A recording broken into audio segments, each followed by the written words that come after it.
Hi friends, आज मुझे next गोटे नुआ रेसिपी जार ना है चिकेन कोरमा। से मुझे 800 ग्राम चिकेन नहीं भल भाव धोई नहीं। चलतु आम ए मैरिनेट करवा। मैरिनेट करने से किसी लुण ऐड कर स्वाद अनुसार, किसी हलदी पाउडर, किसी चिली पाउडर,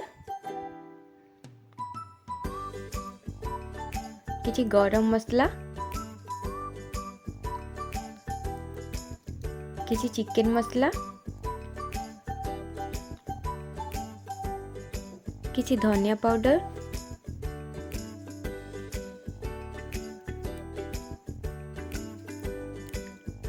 किसी जीरा पाउडर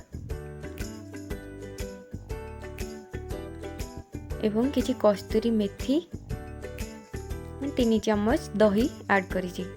आपण चाहिए से गोलमरीच भी ऐड करें।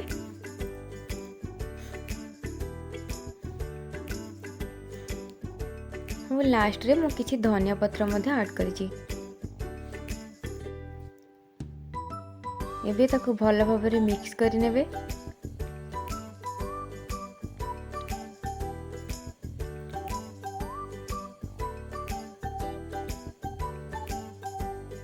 देखंतु एबे हमर चिकन डी मैरिनेट होई सारिछि। ताको हम एबे किछि टाइम पई घोड़े के रखि नेबा। हम ग्राइंडिंग करिया पई 2टी बड़ पियाज, किछि अदा, किछि रसुण नहीं।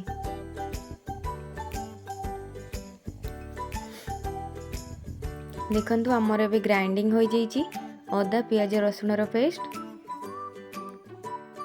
एबे मु किछि तेल गरम करिछि। तापरे सेतरे किछि गुआ घी मध्य ऐड करिछि टेस्ट आसीबा पई।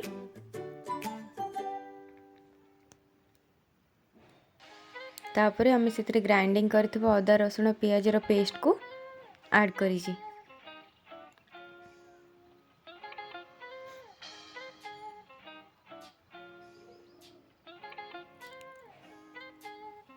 एबे ताको हमें भल भाव में मिक्स करनेबा।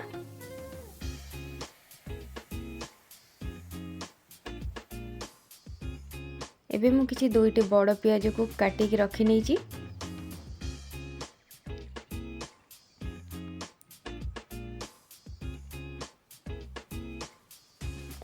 तापरे एई अदा रसुण पेस्ट टी भल भाव में तेल रे मिसी जिबा परे आमे काटिथिबा पियाज को सेथरे ऐड करबा। तापरे आमे ताको सेथरे भल भाव में मिक्स करनेबा। देखंतु पियाज टी सेथरे भल भाव में मिक्स हो जाइछि। ब्राउन भी मध्य आसी गलानी। तापरे आमे सेथरे मैरिनेट करथिबा चिकन को ऐड करबा। तापरे ताको सेथरे भल भाव में मिक्स करनेबा।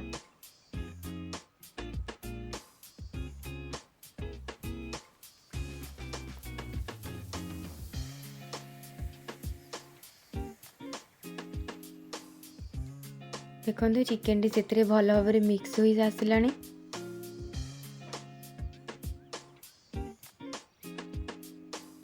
एबे आमे ताको किछि टाइम पई घोड़े रखनेबा चिकन टी सिझिबा पई। देखंतु चिकन टी भल भाव में सिझी जाइछि। देखिबा को भी मध्य केते सुंदर देखाउछि। एबे आमे सेथरे किछि पुदीना पत्र ऐड करबा। पुदीना पत्र एटी मु किछि फ्रेश पुदीना पत्र ऐड करिछि।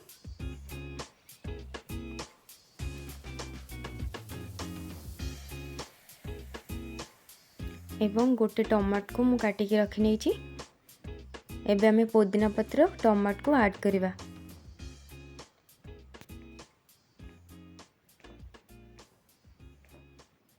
तापरे ताको भल भाव में मिक्स करनेबा।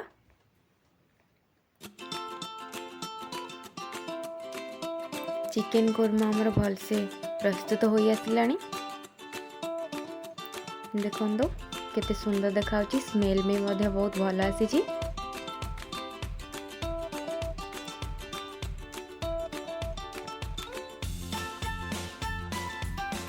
एबे हमर प्रस्तुत हो जाइछि चिकन कोरमा। सेथरे मु किछि धनिया पत्र शेष रे ऐड करि नेछि। देखंतु केते सुंदर देखाउछि। आपण माने भी घरे ट्राई करंतु।